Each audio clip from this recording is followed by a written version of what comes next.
Hi, I'm Joe Slevin, and this is a little explanation of the outline of the ideas involved in teacher workshops on classroom management.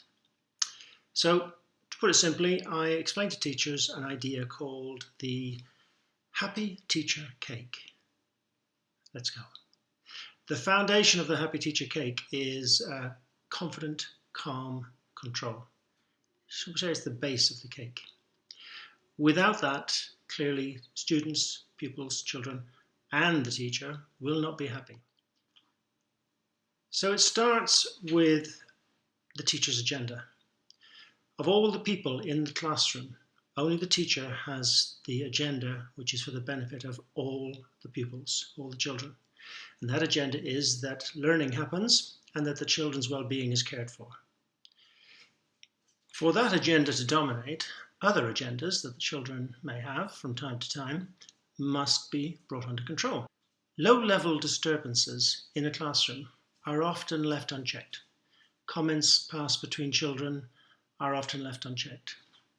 My basic idea is that even low-level disruption must be challenged, and children in a process of long-term teaching must get to understand that their role in the classroom is to not prevent or disturb or distract the learning of others. The agenda of the teacher, that the greatest learning should happen for the greatest numbers of children, is what must dominate. If a child is determined to prevent that happening, then they have to be removed. And children must be taught so that they don't want to disturb the lessons. That won't happen unless the teacher sets out with that as a plan. It's not just about control for the sake of control. It's not about control because the teacher must be the boss. It's the agenda of the teacher that must be the boss. The agenda, which is the learning in the broader sense for all the children in the classroom, that must dominate. So low-level misbehavior has to be challenged. There have to be consequences. But personally, I hate the word punishment. Consequences mean if you do not cooperate to help the learning of everybody in the room, there will be something happening to you. But punishment, I'm not sure that's quite the right word. So detentions and the like, it's up to you. But I would suggest that any detention is just an opportunity to have a conversation, to try to do what you couldn't achieve in front of 25 other students in the classroom. So, confident, calm control is the base on which the Happy Teacher Cake sits. The teacher with confident, calm control is obviously not a teacher who shouts, is not a teacher who gets angry. It is a teacher who is always trying to be kind, but incredibly firm. So while misbehavior will be challenged, every new lesson is a fresh start. And if you can find ways to be kind to the most awkward student, perhaps you might stop seeing them as an awkward student and somebody who simply hasn't got the self-regulation necessary for working in an atmosphere where learning is supposed to happen.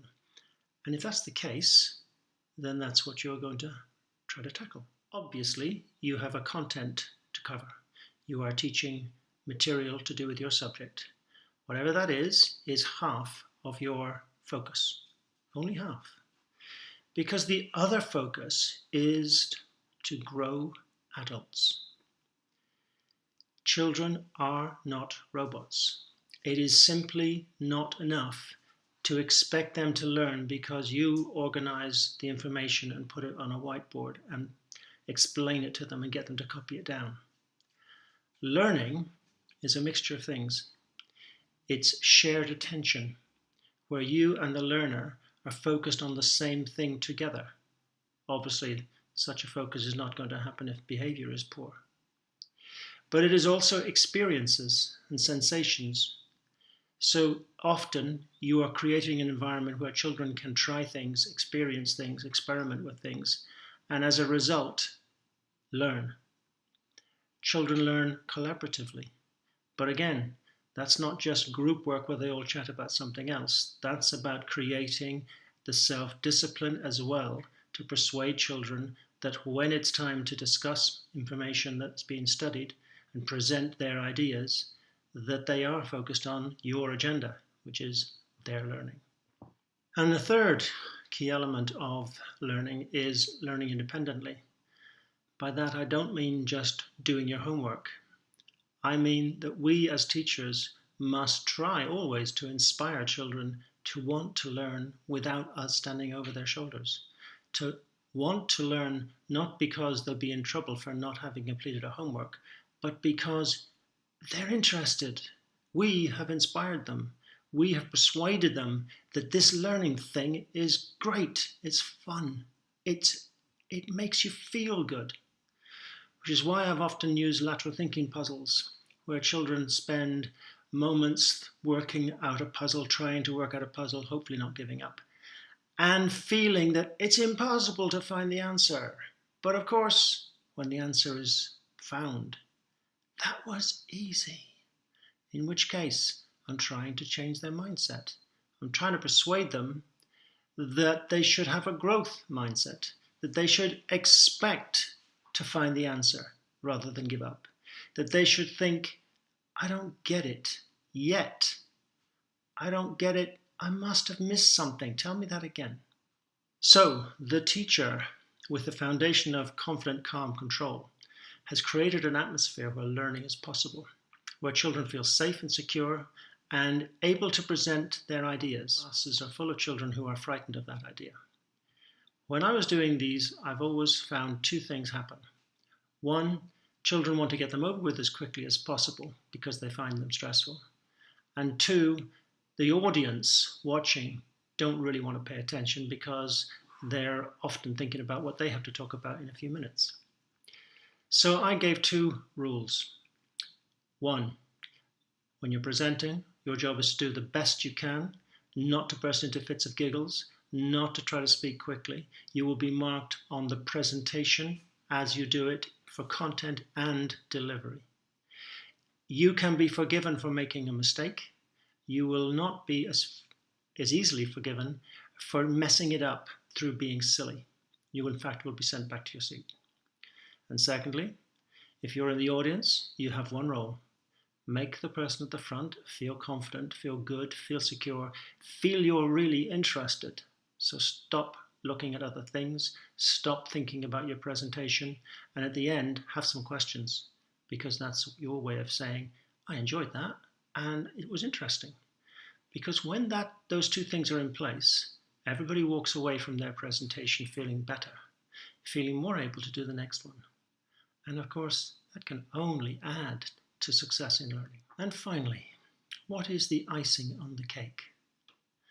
Well, we teachers may know stuff about our subject. I teach history. I know a lot of history. But as adults, we should also be presenting a role model of what it is to be an adult, what it is to have learned from living, what it is to have some wisdom, what it is to be in control. Because as an adult, I'm not really modeling very well if I lose my temper, if I shout, if I punish the whole class when only one or two people are actually guilty, if I'm more concerned with not being seen to be weak by letting somebody get away with having thrown a paper aeroplane in my classroom, than being honest and reasonable and fair, which means I don't punish you for stuff you haven't done. It's very simple, really. But also, if I'm a history teacher who sometimes messes up on the numbers when doing a calculation of some sort, do I really need to tell children for whom maths learning is going to be very, very important? Oh, I'm no good at maths, I can't do maths. I was never any good at school, I couldn't do it. What message am I giving there? I'm giving the wrong message. We teachers must always give the message that learning is normal, that the human brain is designed to learn, and that it is the default position. Your brain wants to learn stuff. And your brain will learn stuff, unless you tell yourself that you can't. So in summary, The Happy Teacher cake is made of a base, which is confident, calm control. It is made of a lovely cake of 2 parts. The content of the lesson, the material, the syllabus, the work scheme, whatever you want to call it. And the second part, a teacher who is absolutely obsessed with helping every single individual in the room move forward on the journey to becoming an adult. By that, I mean an adult who makes wiser choices, because that really is the difference between me, the teacher, and the young pupil. I can be silly. My dog is just sitting to the left of me here. You should hear the rubbish I say to her and the songs I sing to her. No, I won't give any examples of that. But when I was 11, I didn't always judge as well when to be sensible and when to be silly. Now I know when it's safe to be sensible and when it's safe to be silly. So, the third part of the cake is me as an adult modeling adult behavior. And I don't mean adult behavior that we see every day. I mean adult behavior as we'd like to think it was. Mature, sensible, something that young people can learn from. So that's in outline the ideas that I cover in 2 or 3 presentations to staff on classroom management. Thank you.